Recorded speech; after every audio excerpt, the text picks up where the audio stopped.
আসসালামু আলাইকুম। আমি মোহাম্মদ সাহাবুদ্দিন, চাঁপাইনবাবগঞ্জ সদর টেরিটরিতে রূপ ক্রপ কেয়ারে আমি সেলস প্রমোশনাল অফিসার হিসাবে কর্মরত আছি। আমি আজকে আছি ইসলামপুর ইউনিয়নে। এই ইউনিয়নটাতে প্রায় সবজির জন্যই বিখ্যাত, সবজি চাষ হয়।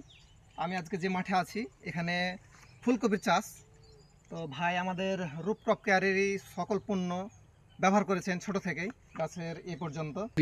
তো ভাইয়ের মুখ থেকে আমরা কিছু শুনবো আমাদের মালের পণ্যের গুণগত মান সম্পর্কে। ভাই, আপনি তো আমাদের এটা ব্যবহার করেছেন, একটু বলেন কি কি ব্যবহার করেছেন।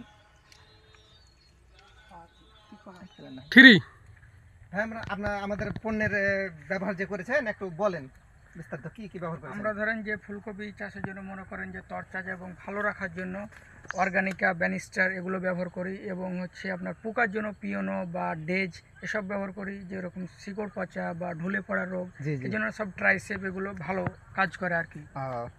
আপনি এগুলো ব্যবহার করে ভালো ফলাফল পেয়েছেন? ভালো ফলাফল আর পাঁচজন চাষিকে তো বলা যায় অবশ্যই আমাদের রূপের মালগুলো ভালো, মাল এগুলো ভালো। জি, ঢুলে পড়ার জন্য অবশ্যই ট্রাইসেপটা ভালো, এবং ডেজ, জি, পিওনো এগুলো পোকার জন্য অত্যন্ত ভালো। ঠিক আছে ভাই, আপনাকে ধন্যবাদ। আসসালামু আলাইকুম।